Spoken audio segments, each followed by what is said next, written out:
Bonjour à toutes, bonjour à tous et bienvenue à ce nouveau webinaire professionnel. Il est organisé par l'École de la librairie à destination des libraires.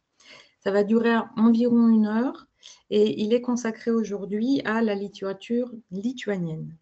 Il s'inscrit dans le cadre du projet Archipelagos. Il est organisé en partenariat avec l'association Atlas et l'agence régionale du livre de la région PACA.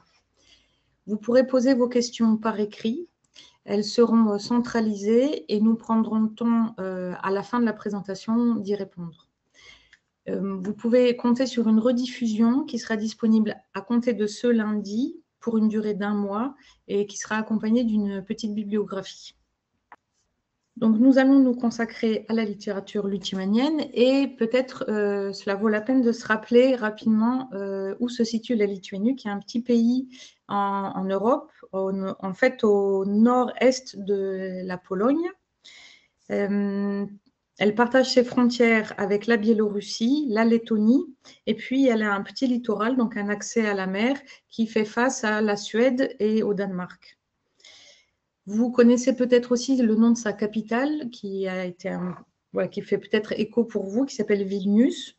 Moi, je sais qu'elle évoque immédiatement la figure d'une artiste qui s'appelle Cécile Reims, qui a été tisseuse et surtout graveuse, entre autres pour Hans Bellmer. Elle a partagé sa vie avec Fred II, qui était un artiste aussi, et peut-être vous connaissez son roman Lagana. Voilà pour les échos de Vilnius. Et je vais annoncer ici et vous demander d'accueillir Miglė Dulskytė, qui est traductrice. Bonjour. Bonjour. Alors voilà, nous sommes en compagnie de vous pour toute l'heure consacrée à la littérature lituanienne. Est-ce que vous pouvez d'emblée nous dire en quelques mots d'où vous venez précisément, quel a été un peu votre cursus et quand vous vous êtes installé en France et ce que vous y faites aujourd'hui? Donc, bonjour et merci de m'avoir avec vous aujourd'hui. Je m'appelle Miglė Dulskytė. Je suis traductrice et actuellement aussi coordinatrice de la saison de la Lituanie en France. Donc, je travaille pour l'Institut culturel lituanien qui est basé à Vilnius. J'ai commencé mon parcours avec la découverte de la langue française au collège. Et c'est là notamment où je suis tombée un peu amoureuse de cette langue. Et puis, ça m'a poursuivie un peu toute ma vie. Et c'était aussi lié aux légendes familiales. Donc, en fait, j'avais toujours une sorte de lien avec cette culture et cette langue. J'ai commencé mon parcours universitaire à l'université de Vilnius, puis je suis partie en France. Donc là, ça va faire une dizaine d'années, je crois, que je vis ici. Je me suis formée à l'université Paris-Nanterre en cinéma, puis en traduction audiovisuelle. Et j'ai eu une chance inouïe. J'ai travaillé en tant que chargée des collections et je m'occupais du fonds lituanien et du fonds letton à la bibliothèque qui est liée à l'INALCO, la bibliothèque La Bulac à Paris. J'ai travaillé là-bas pendant 2 ans et d'ailleurs c'est là-bas où je me suis réconciliée avec ma langue natale d'une certaine manière et je me suis dit que je me lancerai dans cette aventure qui est la traduction littéraire et depuis j'ai traduit déjà plusieurs livres, donc voilà. Combien de livres à peu près? Vous pourriez nous dire ça? Alors donc pour l'instant 3 livres. D'accord. Et d'autres en préparation, j'imagine? Oui, il y en a d'autres. Alors, on va essayer d'aborder cette littérature qui, en France, est, on va dire, un peu discrète parce qu'il n'y a pas tant de choses traduites, justement. Tout de suite, prévenir les gens qu'il y a une saison de la Lituanie qui se tient lieu de mi-septembre à mi-décembre, qui est dans toute la France. On pourra en reparler plus précisément à la fin. Mais en tout cas, vous me disiez, jusqu'à présent, il y avait 1 ou 2 titres qui étaient publiés par an. Et puis là, soudain, en 1 an, il y a une vingtaine de titres qui sont soit déjà publiés, soit en cours de publication. Mais avant d'aller dans le détail de ça, peut-être on pourrait se familiariser avec cette langue qu'on ne connaît pas forcément. Et est-ce que vous pourriez peut-être nous indiquer 2-3 choses de prononciation. Oui, Si vous étiez d'accord pour nous lire quelques noms d'auteurs, qu'on les ait comme ça dans l'oreille. oui, bien sûr. Parce qu'on ne se figure pas forcément comment sonne en fait Oui, c'est normal. Vous savez, le lituanien, on peut l'apprendre en France qu'à l'INALCO, en fait. Ça reste que au niveau, dans le cadre du niveau universitaire et c'est rare comme langue. Il n'y a que 3 millions de locuteurs dans tout le monde entier. D'accord. Donc, c'est une langue rare, oui. Alors, pour vous donner une idée de la prononciation, je vais vous lire quelques auteurs, les noms des auteurs lituaniens qu'on va évoquer aujourd'hui. Donc là, je commence comme ça. Donc, Kristina Sabaliauskaitė, Oui. Undinė Radzevičiūtė, Sigitas Parulskis, Valdas Papievis, Oskar Miloš, Jonas Mekas, et pas Jonas, Jaroslavas Melnikas, Marius Marcinkevičius, Inga Dagilė, Dalia Grinkevičiūtė, Jurga Tumasonytė, Antanas Škėma, Thomas Vaiseta et Thomas Venslova. Donc, vous voyez, il y a beaucoup de « et » à la fin et « s ». Et de S. Oui, on prononce toutes les lettres, c'est ça? Oui, on prononce toutes les lettres. Et le J donc se prononce I, oui, oui, et le U, OU. En gros, pour quelques repères. Vous auriez une phrase à nous dire en lituanien? Laba diena, kaip jums sekas, man labai smagu būti čia kartu su jumis. En gros, ça veut dire merci, je suis contente d'être là avec vous. Merci. Alors, est-ce qu'il y a, justement pour des questions plus spécifiques à la traduction, est-ce qu'il y a une particularité de cette langue dès lors qu'il s'agit de la traduire en français? Est-ce qu'il y a des dialectes ou des spécificités régionales aussi qui vont être, où le traducteur ou la traductrice va être amené à tenir compte? Oui, bien sûr, il y a des dialectes. Après, on a des niveaux de langue aussi. La langue argotique, c'est une langue qui est difficile à traduire, même le français, quand on se retrouve face aux argots qui sont ancrés dans des contextes et milieux sociaux, politiques, culturels très divers. C'est vrai que c'est là où ça devient très compliqué. Du coup, avec le lituanien, c'est pareil. Mais peut-être ce qui sépare le lituanien du français, c'est le fait que c'est une langue c'est une langue très compacte. C'est-à-dire, on peut omettre les verbes, on n'a pas besoin de verbes, on n'y a pas de pronoms. Donc, en fait, c'est une langue qui, quand on regarde les phrases, c'est une langue assez courte et compacte. Et du coup, parfois, les éditeurs, ils sont choqués un peu aussi parce qu'ils voient à quel point il y a une différence de nombre de signes, du coup, entre le français et le lituanien, que ça augmente à peu près de 30%, je crois. Donc, en fait, c'est un coût financier aussi qui est quand même... Oui, c'est-à-dire qu'une page écrite en lituanien correspondrait à une page, à un tiers, une fois traduite en français. Exactement. Donc, forcément, le volume des ouvrages augmente. Oui, c'est ça. Et aussi le coût de la traduction nécessairement. Exactement. Puis, ce qui est assez unique pour le lituanien, c'est le fait d'être une langue assez archaïque, mais peut-être pas archaïque, plutôt une langue qui a été peu influencée par des langues modernes. C'est-à-dire que, bien sûr, il y a des emprunts de l'allemand, de français, de l'anglais, de russe, de l'italien et tout. Mais le lituanien a pu préserver une sorte des motifs assez archaïques des langues indo-européennes. Donc c'est pour ça aussi, tout au cours du 19e siècle, au début du 20e siècle, on s'intéressait énormément au lituanien, mais à travers des études de linguistique plutôt que la littérature, des autres sciences humaines ou sociales. C'était surtout la langue qui intéressait parce que ça nous permettait aussi de voir quelque chose sur nous, sur notre langue et d'autres langues européennes. Donc, il y a ça. Il y a aussi un aspect très c'est très sonore. C'est une langue qui est, et d'ailleurs ça se ressent énormément dans la littérature. C'est des motifs, des chants folkloriques, polyphoniques, qui sont d'ailleurs, ça a été inscrit dans la liste patrimoine de l'UNESCO.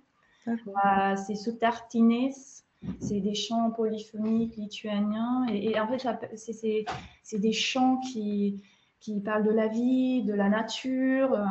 Parfois, c'est des chants qui reproduisent des sons de la nature, des bruits d'oiseaux, des choses comme ça. Donc, en fait, ça, on retrouve souvent dans la prose, dans la poésie, bien sûr, mais dans la prose aussi. Et c'est assez étonnant parce que même des auteurs contemporains, ils s'inspirent énormément à ce rapport entre l'homme et la nature et les chants. Les chants réunissent en fait tout, quoi. Donc il y a une très forte tradition orale alors. Est-ce qu'il y a aussi des traditions de veillée, de transmission par l'oral, de veillée, de soirée? Oui. Ouais, c'est une langue qui a le premier livre écrit en lituanien, ça date du XVIe siècle. C'était un catéchisme. Donc c'est assez tard. Et puis le premier livre de littérature, ça date de 18e, fin 18e. Donc vous voyez, en fait, la langue, elle existait bien avant, bien sûr. Mais il y avait une très forte tradition orale. Et d'ailleurs, le lituanien a été interdit. L'impression en langue lituanienne a été interdite. C'était au cours du 19e siècle. C'était pendant l'époque tsariste russe. Et les Lituaniens, en gros, ils construisaient des mouvements souterrains, clandestins, pour permettre de ramener les livres lituaniens de la Prusse orientale vers la Lituanie. Et du coup, oui, bien sûr, c'était beaucoup lié aussi à ces traditions de passage de transmission orale aussi, parce que du coup, il fallait parler, on ne pouvait pas se procurer de livres, en fait. Mais justement, on s'était dit, pour aborder ce panorama de la littérature lituanienne, peut-être qu'on aurait besoin d'un petit résumé historique avec des petites périodes clés, si vous aviez ça à nous proposer, pour qu'on puisse repérer, en effet, les liens qu'il peuvent y avoir avec les pays étrangers. Oui, donc en fait, peut-être ce qui est le plus important, c'est de savoir que le pays, la Lituanie comme un pays, ça se crée, ça s'établit au cours du XIIIe siècle. Donc on voit apparaître le premier royaume lituanien et le duché aussi. Puis c'est une sorte de Commonwealth entre la Lituanie et la Pologne, donc la République des deux nations, avec une des premières constitutions d'Europe. Et à partir de fin 18e, vraiment toute fin 18e, on voit il y a les pays, les trois puissances européennes, la Russie, l'Autriche et la Prusse, qui se partagent la Pologne et la Lituanie, et du coup la Lituanie à ce moment-là est intégrée dans l'Empire russe. Et ça fait partie, à partir de ce moment-là, et jusqu'en 1918, ça fait partie de l'Empire russe. Et du coup, c'est là où il y a tous ces mouvements clandestins, où il y a tous ces porteurs de livres. Et c'était à ce moment-là où la langue était vraiment très oppressée. Et à partir de 1918, la Lituanie déclare en 1918, la Lituanie déclare son indépendance. Et là, on voit apparaître ça commence à se professionnaliser aussi. On voit des premiers chercheurs en littérature, des premières associations, des professionnels de livres, mais aussi il y a des universités, des études et tout qui commencent à se créer autour de la culture lituanienne qui n'est plus opprimée, du coup, qui pour une fois puisse épanouir aussi.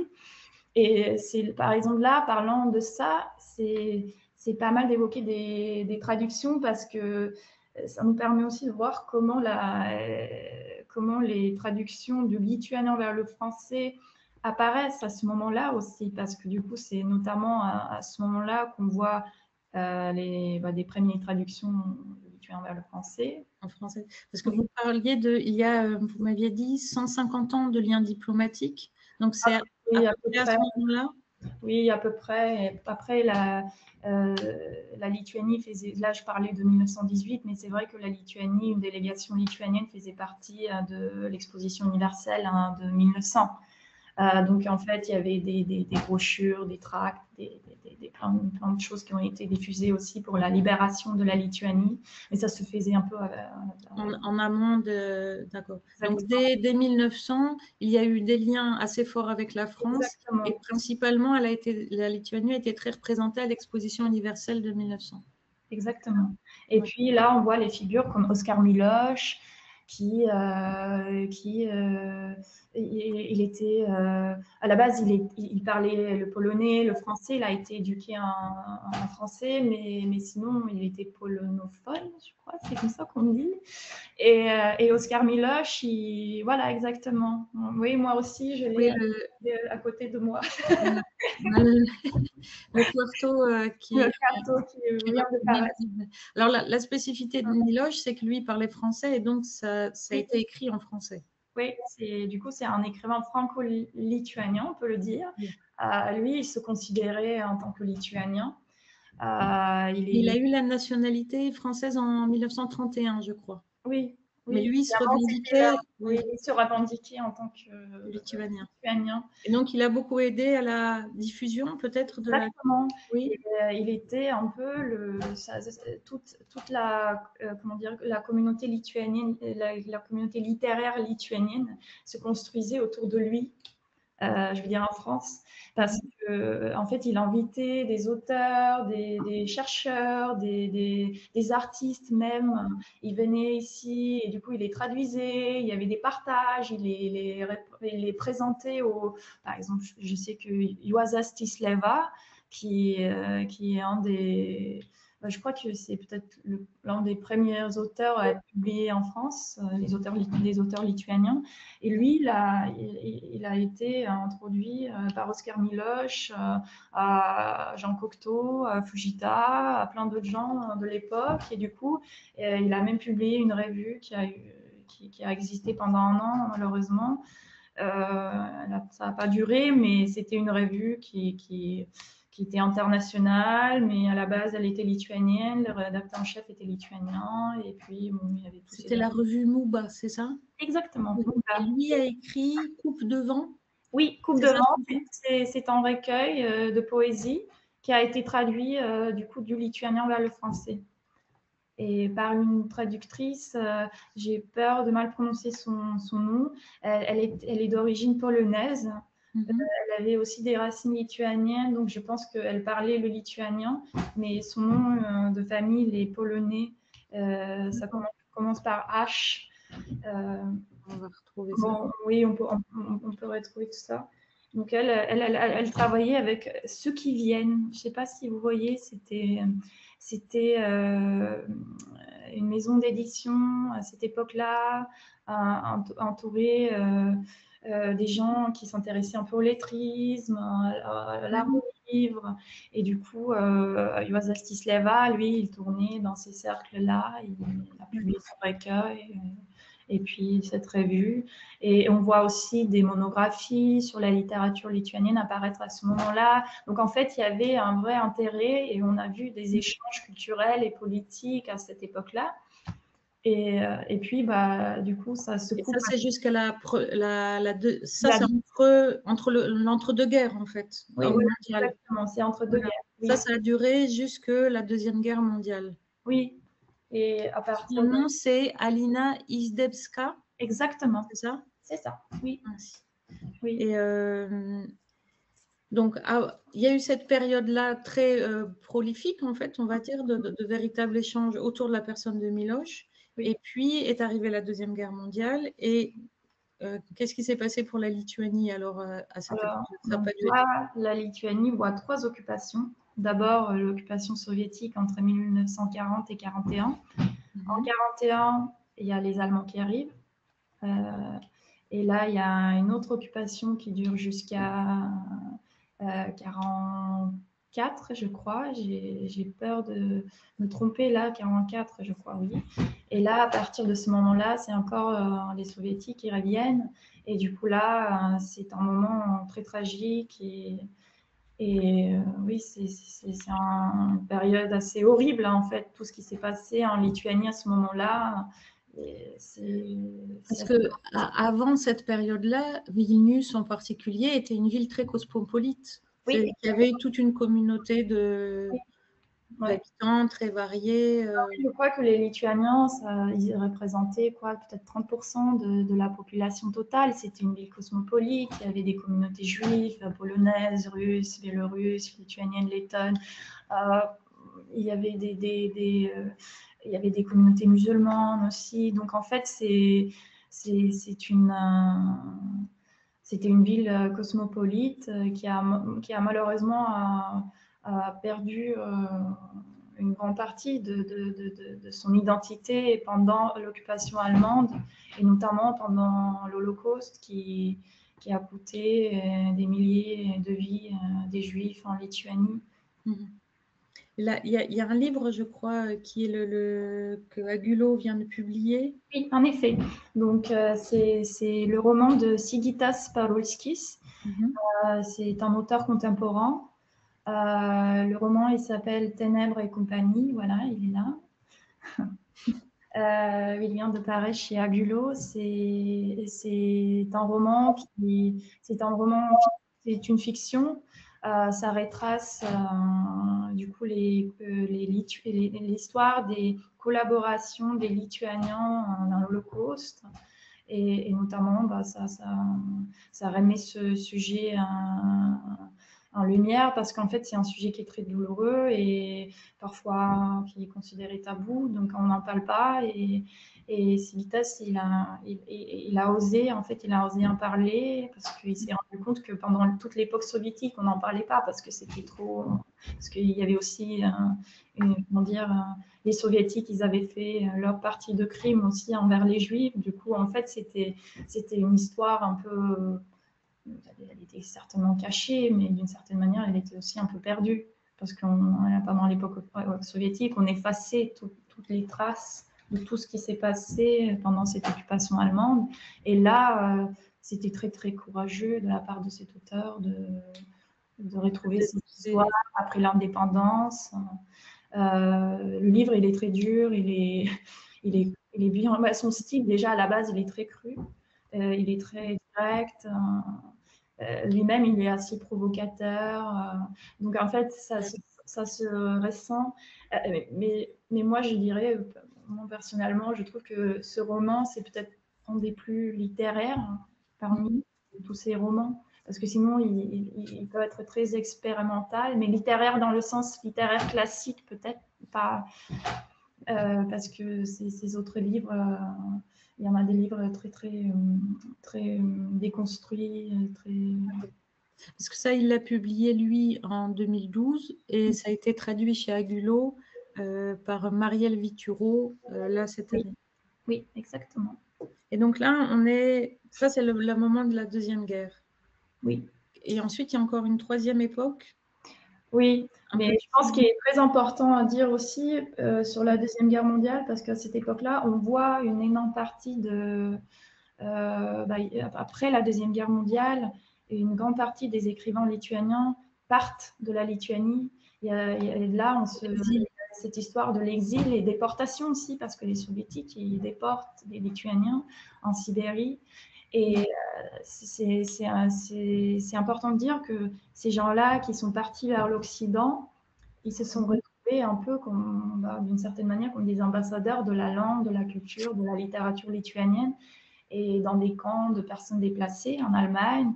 Ils se réunissaient en cercle littéraire, ils montaient des pièces de théâtre, ils publiaient des livres, il y avait des maisons d'édition lituaniennes qui se créaient à cette époque dans ces camps de travail forcé en Allemagne, par exemple, et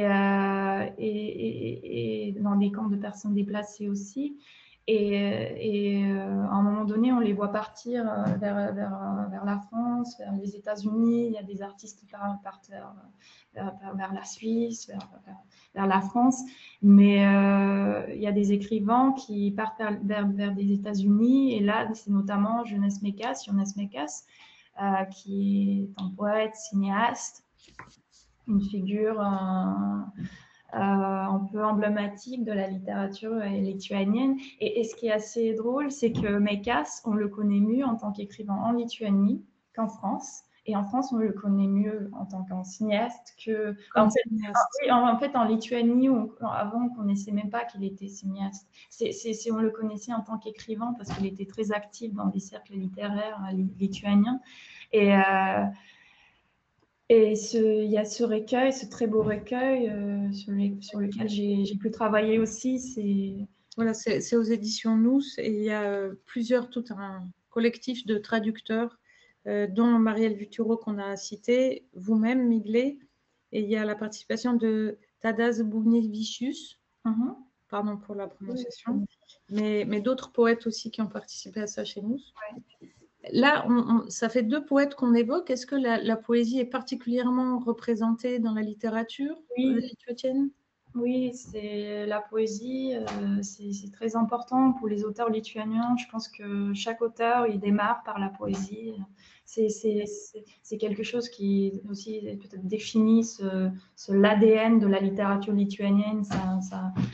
Comme c'est tellement lié au chant, c'est pas étonnant que ça se transmet comme ça dans des formes comme la poésie aussi. Donc oui, la poésie, on a plusieurs figures assez importantes. Donc là, il y a un Mekas qui vient d'être publié en France. Mais puis la poésie, elle revient aussi en tant que motif dans des livres. Donc par exemple, un autre auteur d'exil, c'est Tanesh Kema et son livre Le linceul blanc, qui est paru en janvier chez les éditions Cambourakis. C'est moi qui l'a traduit. C'est un roman qui parle d'un poète qui se retrouve en exil aux États-Unis. C'est un Lituanien qui est complètement perdu, qui aimerait bien écrire, mais il n'y arrive plus. Et du coup, c'est créé un flux de conscience. C'est très décousu, c'est assez chaotique comme récit. Mais je pense que dans ce livre-là, on se rend vraiment très, très, très bien compte de la sonorité, de cette âme lituanienne, de cet aspect poétique et l'importance du son, de la musique, de la poésie pour la prose aussi. Là, il y en a des refrains, des chants qu'on a décidé de ne pas traduire, ne les pas adapter, parce qu'en français, on pourrait trouver aussi les chants traditionnels avec la da da dam, des motifs comme ça qui sont à la fin, juste pour remplir un peu l'espace d'une chanson. Mais là, on a décidé de les garder parce que c'était comme des mantras, ces mots inventés, ils avaient une sonorité et quand on les lit à la française aussi, ça avait du sens d'une certaine manière. C'est bizarre, c'est étrange, mais je pense que du coup, ça permet vraiment bien de voir comment la poésie, elle est même intégrée dans la prose. Et en plus, ça redonne aussi une idée de ce que vous appeliez quelque chose pour la littérature lituanienne, d'un moment comme de décalage en permanence, comme d'être étranger à soi-même, dont sont nourris les auteurs beaucoup par l'exil. Il y a un sens aussi un peu du tragique dans cette littérature. Ah bah oui. Oui.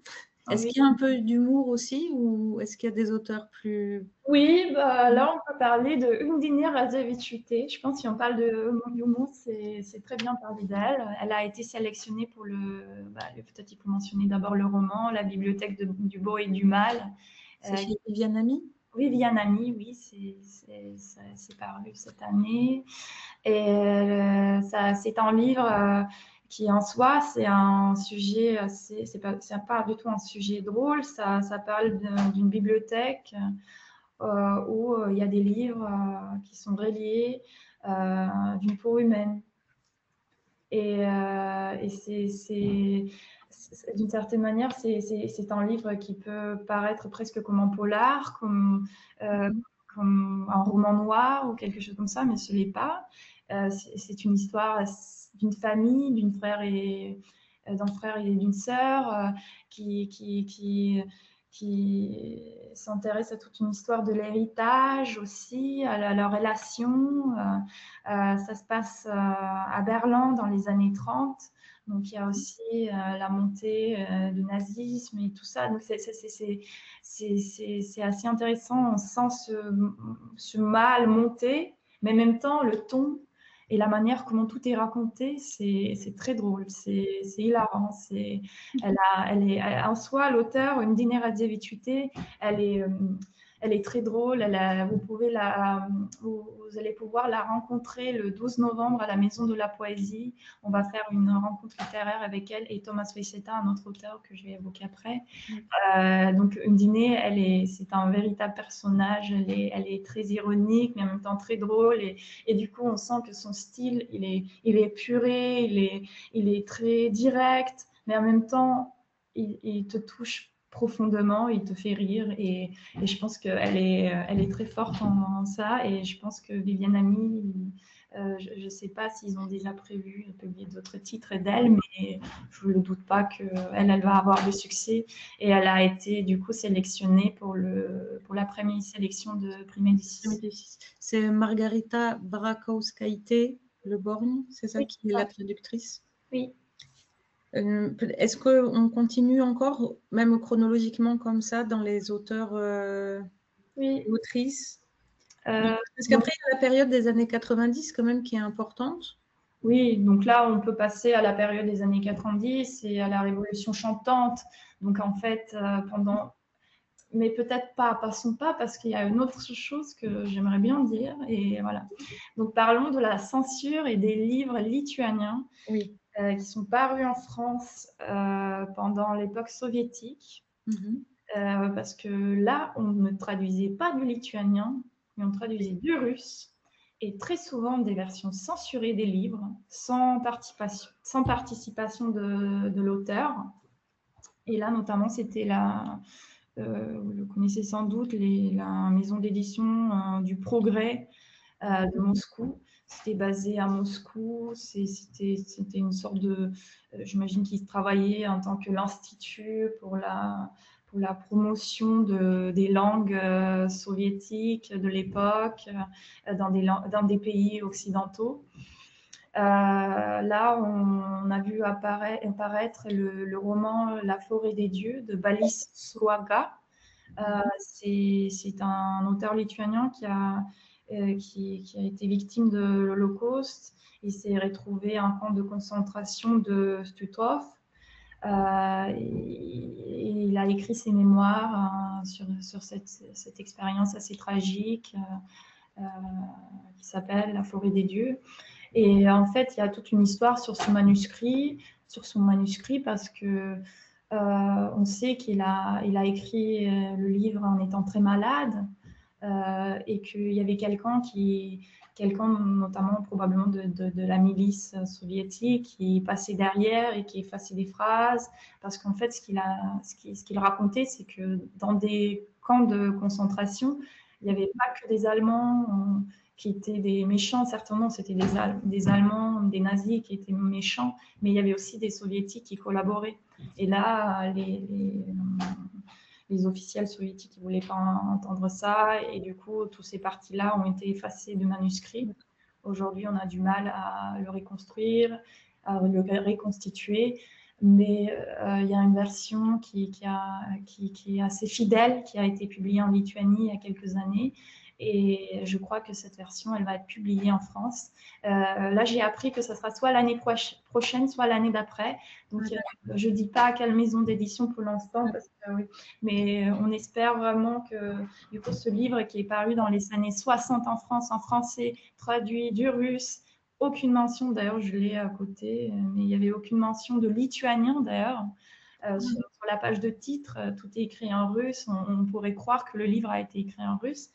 Et mais ça se faisait à l'époque. Il y a un autre écrivain lituanien, juif, Iko Kasmeras, qui a été publié aussi par les éditions de Progrès, puis par Stock, qui ont repris ces textes. Et dans les années 80, 70, ils ont publié 2 livres à lui, mais du coup, c'était des livres traduits de russe. Et ça, c'est quelque chose qui, au moins, ça m'a marqué parce que moi, je n'étais pas là pendant cette époque-là. Et quand je l'ai découvert moi-même, ça m'a vraiment choquée. D'une certaine manière, je comprends que cette captation des auteurs et qui ont été... Ça, et aussi cette traduction d'une langue intermédiaire. Je sais que ça se fait assez souvent, mais même aujourd'hui, ça arrive que c'est pas idéal, mais il y a des langues qui sont tellement peu parlées, il y a des livres qui sont si importants et on veut les rendre accessibles à tout prix. Je peux comprendre, mais c'était quand même assez compliqué et notamment l'histoire de la forêt des dieux, je pense que ça englobe très très très bien cette situation du coup qui était en France à cette époque-là, entre les années 50 et les années 90, je dirais même. Et puis on voit apparaître les premiers vrais traducteurs, c'est plutôt traductrices, oui, du lituanien vers le français. Et là, je dois mentionner Ugnė Karvelis, la grande traductrice du lituanien vers le français. Elle traduisait aussi de l'allemand. Elle était polyglotte, une personnalité diplomatique, d'une politique culturelle aussi. Elle était très active dans la vie, dans la communauté lituanienne en France. Et Ugnė, elle a traduit beaucoup de livres lituaniens qui sont parus du coup entre 90 et je dirais 2000. Voilà, dans un laps de temps de 10 ans, elle a beaucoup travaillé. Et notamment, il y a des auteurs comme Thomas Kundrotas, il y a tant de nouvelles, tant des revues, de la poésie. Là, à côté de moi, j'en ai quelques-uns, je vous les montre très rapidement parce que la revue Europe qui parle des pays baltes, et là notamment elle a travaillé.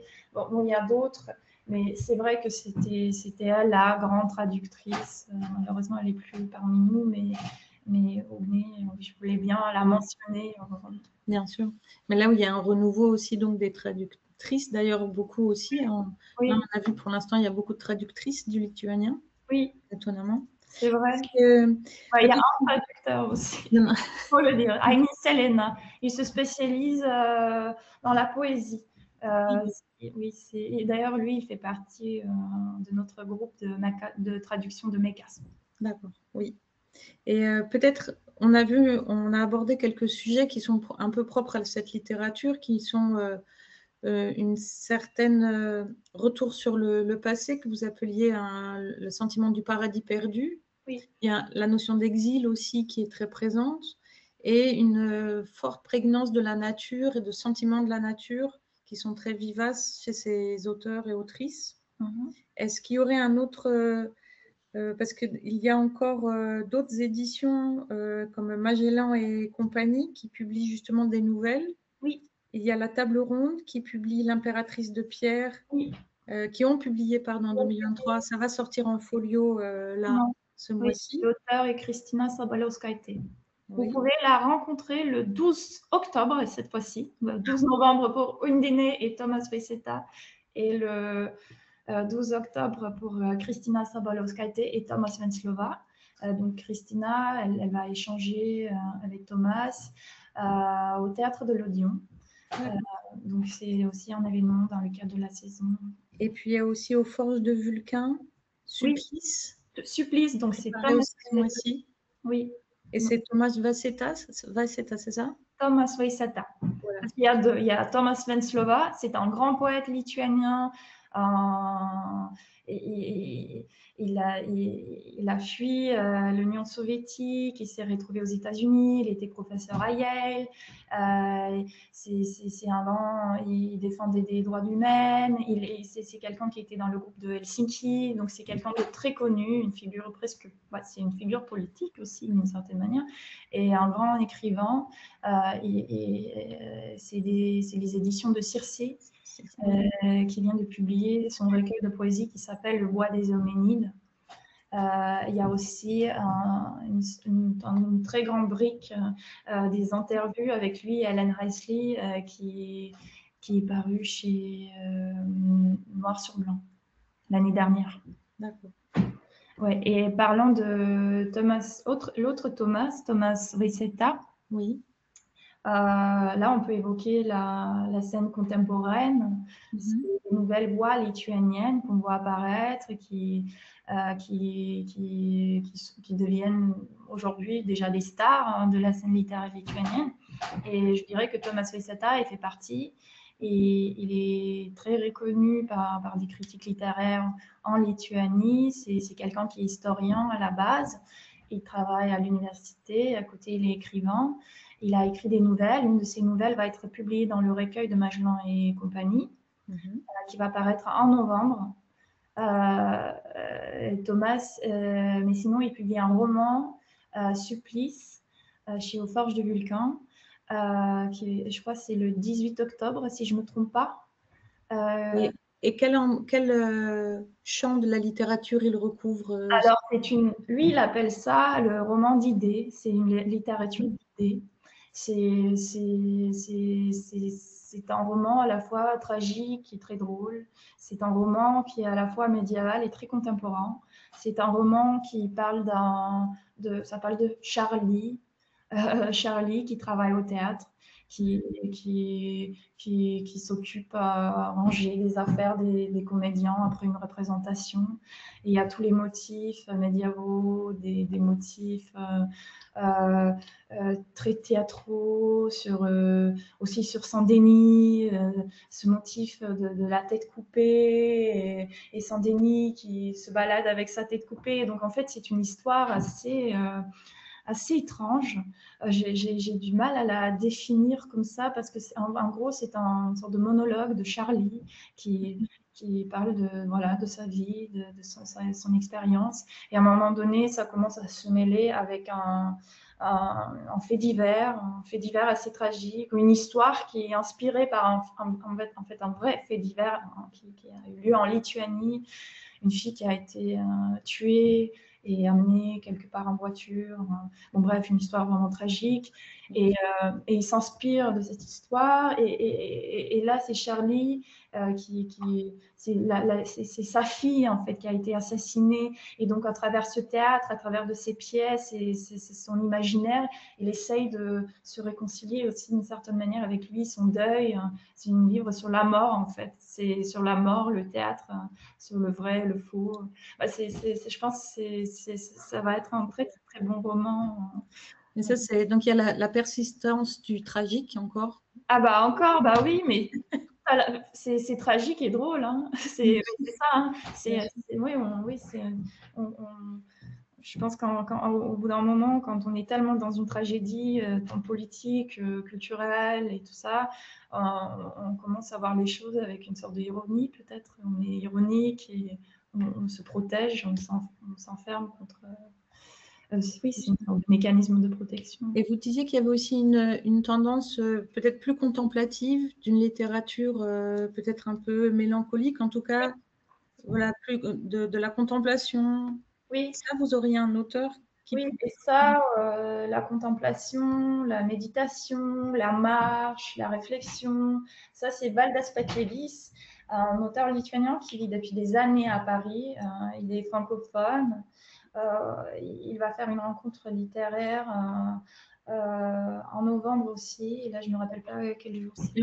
Le lien, il y aura avec la bibliographie et le podcast, on aura le lien aussi avec les événements de la saison, le lien sur la saison lituanie. Oui, donc, c'est plutôt la contemplation. contemplation, c'est aussi c'est un homme contemporain, c'est l'homme contemporain qui marche et qui réfléchit et qui observe, qui est confronté aux gens et qui ne sait pas, qui se retire, qui va et vient. Et tout ça, tout ça, c'est son premier roman qui a été publié. En fait, son éditeur, c'est les éditions Le Soupirail. Je pense qu'il va continuer à travailler avec eux. Donc, en fait, il a déjà publié 2 romans chez eux. Et le dernier, c'est Écho, qui parle le narrateur. Il erre dans le Paris désert. Il n'y a plus rien. Et ça a été écrit avant la Covid. Et du coup, il y avait une sorte de résonance entre la Covid et ce qui s'est passé pour de vrai. Et ce livre qui d'une certaine manière, prédisait les événements. Mais là aussi, il marche, il regarde, il observe et il contemple. Donc ça, c'est Valdez Papievis. D'accord. Il y a aussi un peu quelque chose de personnages mythologiques et pas mal de fantômes dans cette littérature lituanienne. Énormément. Donc là, par exemple, en revenant sur le linceul blanc, les fantômes font partie de récits aussi d'une certaine manière, les fantômes de notre passé, les fantômes que nous, on a en nous-mêmes, qui vivent dans nos corps. Les fantômes, les vrais fantômes, comme des fantômes qu'on pourrait voir, en fait, les fantômes qui existent, parce que moi, j'y crois que les fantômes, ça existe, en fait. Donc, les spectres, tout ça, c'est très fort. Et en fait, ce qui est important aussi, c'est que le lien de la littérature lituanienne à la mythologie, et notamment à la mythologie païenne lituanienne, est très, très, très, très fort, parce qu'en fait, les Lituaniens, c'est les dernières à être christianisés en Europe. Donc, ça veut dire que c'est cette religion qui n'est pas du tout monothéiste, elle était là pendant très longtemps. Et même aujourd'hui, il y a des gens qui pratiquent toujours les rites païens en Lituanie. Hein. Ça existe toujours, oui. Il y a des hôtels, des feux sacrés, des festivals, des danses et des chants autour de feux. Donc en fait, oui, bien sûr, il y a ce mouvement de néo-païanisme, quelque chose de néo-païen. mais c'est vrai que même dans la littérature, on sent, parce qu'il y a toutes ces créatures mythologiques, il y a des vélés, une sorte de... C'était aussi, en traduisant, je me suis dit, on est obligé il faut que ce mot, il entre dans la langue française, parce que ça n'existe pas en France. On pourrait dire que ce sont des fées, c'est des sorcières, c'est un peu de tout, mais c'est pas vraiment ça. C'est ni l'un, d'accord. Ni l'un ni l'autre. Du coup, c'est les vélés, c'est des fantômes, les lormés aussi, une sorte de sorcière. Puis les Kaukai, les Loxergei.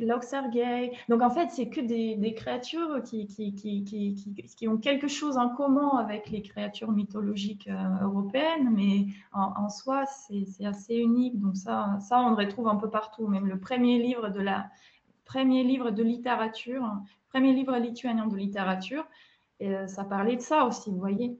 Donc, en fait, ça reste toujours très, très important. Et est-ce qu'il y a une présence de la religion qui peut être aussi assez aussi prégnante dans la littérature? Oui, la religion catholique, les Lituaniens sont catholiques et du coup, quand on voit l'histoire de la Lituanie, la religion était aussi un outil comment dire ça, de révolte, c'était une sorte, ça permettait de s'identifier aussi à part de son oppresseur. Comme la Russie est orthodoxe, la Lituanie c'est catholique, donc en fait il y avait aussi une sorte de clash des deux religions et ça on voit aussi dans la littérature et ça on a vu aussi pendant les événements de la libération de la Lituanie dans les années 90, quand les gens chantaient, quand les prêtres ils prenaient vraiment des positions très importantes dans des manifestations publiques parce que du coup la religion était aussi une des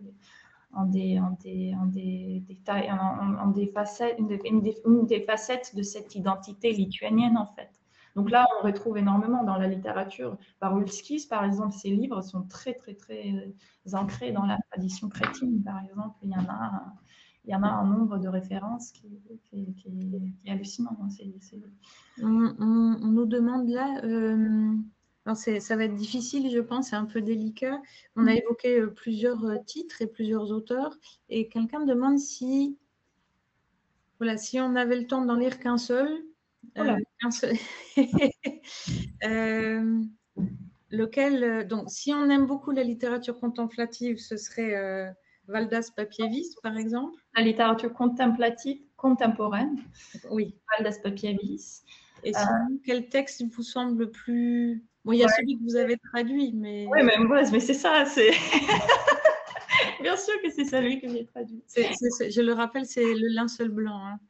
Oui, parce que c'est le... juste, je peux dire, c'est le livre qui m'a fait aimer la littérature. Je l'ai découvert quand j'étais adolescente et c'est là, c'est avec ce livre que je me suis dit que la littérature lituanienne puisse être quelque chose de moderne, de complexe. On y retrouve le lien avec la nature, mais pas que. Il y a aussi la ville. Ça se passe à New York. Ça, c'est une littérature de l'exil. Il est sorti quand en Lituanie? Il a été publié quand? Alors, du coup, il y a une histoire sur ça aussi, parce que du coup, le livre a été écrit en 58 à New York. D'accord. Mais l'éditeur, il n'arrivait pas à trouver un éditeur. Les auteurs, ils n'arrivaient pas à trouver un éditeur. Et il a fini par trouver un éditeur parmi les... Et c'était une sorte de maison d'édition liée à la communauté lituanienne à Londres. Donc, pour la première fois, ça a été publié dans les années 60 à Londres. En Lituanie, ça a été publié pour la première fois qu'en 1989. Ce livre a été interdit en Lituanie pendant l'époque soviétique. Mais ce qui est important à dire aussi, c'est que ce livre, il devait paraître en France parce que l'auteur lui-même, il a envoyé le manuscrit à Greimas, qui est sémioticien, vous connaissez sans doute, qui faisait partie de l'école de Paris de sémiotique et tout. Et Greimas, après avoir lu le manuscrit, il a dit écoute, ton livre, il est bien, mais par contre, tu parles trop mal des rouges, du coup des communistes, et ça passerait jamais en France. Et du coup, voilà, et ça s'est terminé comme ça.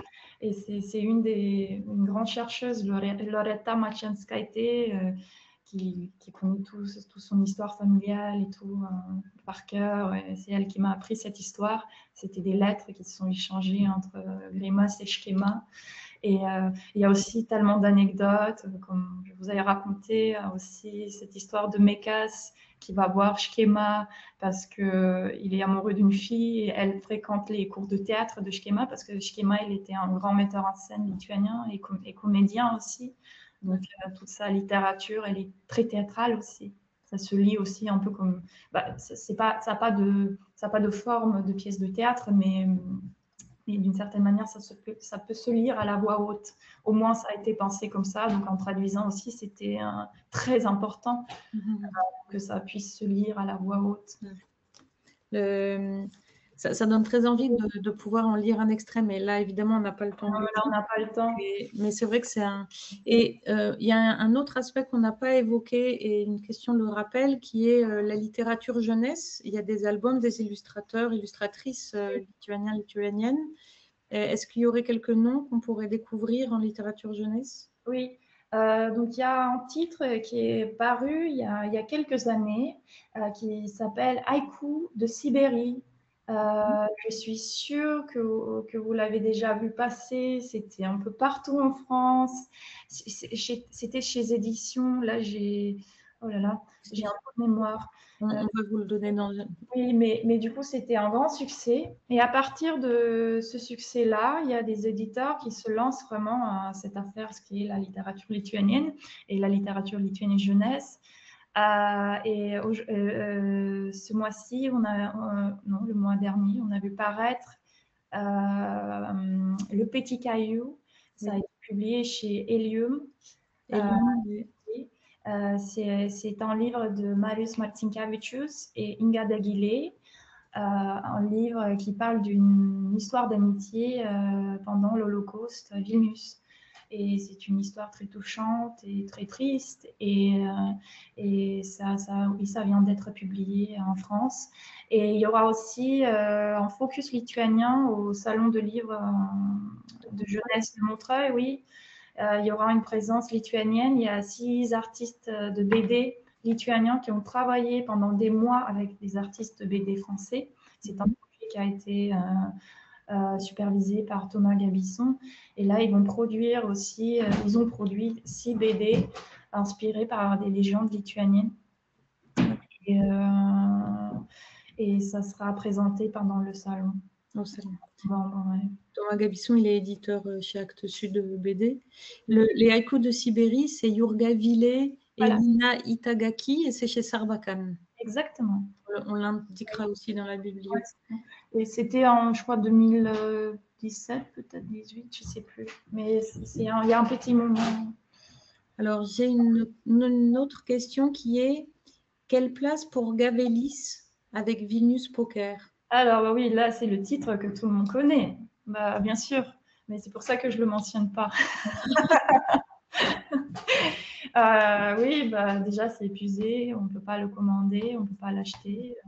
Et l'éditeur, il ne veut pas le republier. Donc, après, c'est un livre très, très important. Je pense que c'est un livre qui englobe la période des années 80-90. Vraiment, c'est cette période-là où tout allait très mal et on a senti le vent de libération, et on voulait trop que ça se passe, et ça n'arrivait pas. Et du coup, il y avait c'est une sorte de frisson d'une certaine manière entre les Lituaniens et les autorités soviétiques. Oui, c'est un grand roman en Lituanie, ça décrit très bien cette époque, ça se lit d'une traite comme ça, même si c'est aussi une énorme brique. Donc, et ça a été publié chez Monsieur Toussaint Louverture, je crois en 2015 peut-être, si je ne me trompe pas. Et oui, on aimerait beaucoup qu'il soit disponible à nouveau, mais pour l'instant, on ne sait pas, on n'y arrive pas, mais peut-être. En parlant de romans un peu éprouvants et sombres, il y a une question qui évoque justement l'assombrissement des thématiques dans la littérature polonaise, avec un retour d'une notion de peur existentielle. Et la question étant, est-ce qu'en Lituanie aussi, il y a un impact important de la situation géopolitique actuelle sur la thématique évoquée en littérature lituanienne? La personne précise que Vilnius étant la base arrière de l'opposition du Bélarus, la proximité avec Kaliningrad et le passage de Suwalski. Ah bah, bien sûr. Et là, ça se voit, ça on le ressent dans la littérature.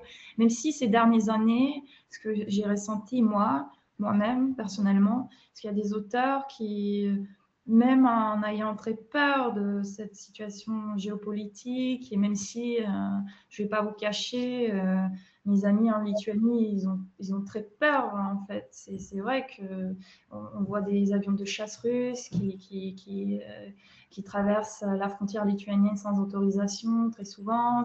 Il y a des tensions en permanence. Mais je vois qu'au moins les auteurs contemporains, ils se concentrent sur les sujets de renouveau, renaissance, une sorte de, comment dire, on creuse dans le passé pour en ressortir un peu plus illuminé, un peu plus libéré de nos traumatismes en fait. Aujourd'hui, on voit surtout cette tendance, une sorte de libération. On a envie de se libérer de nos traumatismes. Et là, notamment, il y a Jurga Tumasonite, une auteure qui est dans le recueil du coup de Magellan et compagnie aussi. Et là, elle a écrit l'année dernière, elle a sorti c'était un roman de nouvelles, une sorte de recueil de nouvelles, mais c'était un roman aussi, donc ça se lisait aussi comme un roman. Et elle parle de renouveau, et ça s'appelle Les Nouveaux-Nés, et là elle évoque tous ces sujets de tous ces sujets mystiques, très sombres et tout, mais avec un brin de la lumière. C'est très lumineux quand même. Et pareil, le livre qui a eu le prix de livre le plus créatif en Lituanie l'année dernière, c'est… Pardon, Miglé, celui que vous venez d'évoquer de Jurka Tuomasonite, il n'est pas encore traduit, hein, non, le livre en entier, en son entier, oui, n'a pas été traduit. Il y a juste une nouvelle dans le recueil chez Magellan et compagnie. Oui, voilà, exactement. Et la nouvelle, elle s'appelle Les voyages de Elżbieta et Pauli. C'est une mère et une fille. Donc là, revenons sur ce que je disais. Donc, le livre le plus créatif de l'année dernière, c'est le livre de Danute Kalinauskaite. C'est une écrivaine qui écrit depuis des années et qui est reconnue en Lituanie en tant que la plus grande maître de la nouvelle. Mais cette année-là, elle s'est dit, je vais écrire un roman, et ça lui a pris 10 ans. Et elle a publié son roman et ça a été sélectionné, ça a été nommé le livre le plus créatif. Et j'ai une très bonne nouvelle pour vous dire que ce livre il va être publié en France l'année prochaine, du coup chez les éditions Bleu et Jaune. Et bon, je ne sais pas encore pour le titre, mais le titre lituanien, si je le traduis mot à mot, c'est les blancs et les noirs. Ça ne parle pas du tout des guerres raciales ou des problèmes liés à ces questions-là. Ça parle des chéquiers. Des chéquiers. Ah, d'accord. Et c'était une histoire aussi familiale. On revient, on creuse dans notre passé pour retrouver un peu de lumière aujourd'hui. Et ça aussi, d'une certaine manière, ça se transmet, par exemple, dans des livres de Kristina Sabaloskaite aussi. Elle reprend ces histoires, ces motifs très, comment dire, des motifs un peu légendaires, des personnalités historiques, que ce soit le royaume de la Lituanie, la duché de Lituanie ou l'Empire russe, comme par exemple l'impératrice de Pierre. Et elle y cherche quelque chose, elle y retrouve des sujets un peu contemporains, quelque chose un peu lumineux, un peu incarné. Et Miglé, malheureusement, on a dépassé l'heure. Ah oui, ouais. On pourrait discuter beaucoup plus longuement, évidemment. Avant de conclure, quelqu'un signale qu'il y a une rencontre sur les revues lituaniennes qui a lieu au festival VOVF au château du Val-Fleury 2 à Gif-sur-Yvette. Ce sera ce dimanche 6 octobre à 14h30. Oui. Et donc, je peux dire une chose juste très rapidement par rapport à ça, parce que du coup, avec tout ça, je n'ai pas eu le temps de le mentionner, parce que je voulais trop le mentionner. C'est par rapport à la Vilnius Revue, le numéro francophone de la Vilnius Revue. C'est la première fois qu'ils publient un numéro francophone, et ça va être distribué par les éditions Le Soupirail, donc ça sera accessible en France, et c'est notamment, ils vont la présenter, cette revue, ce dimanche. Festival. Oui. Donc, il y a aussi toute la saison de la Lituanie donc, à retrouver, ou sur certains événements, on pourra vous retrouver, vous, Miglé. Le lien sera donc transmis avec le lien pour la rediffusion, qui sera donc utilisable, disponible pendant un mois. Miglé, un très, très grand merci, puisque c'était magnifique de vous entendre parler de cette littérature. Et je pense qu'on a tous envie d'en lire, non pas seulement un, mais au moins 5 ou 6, si on trouve le temps, évidemment. Merci beaucoup à toutes et à tous d'avoir suivi ce webinaire. Donc, les liens dont on a parlé seront disponibles à partir de lundi. Vous les recevrez par mail.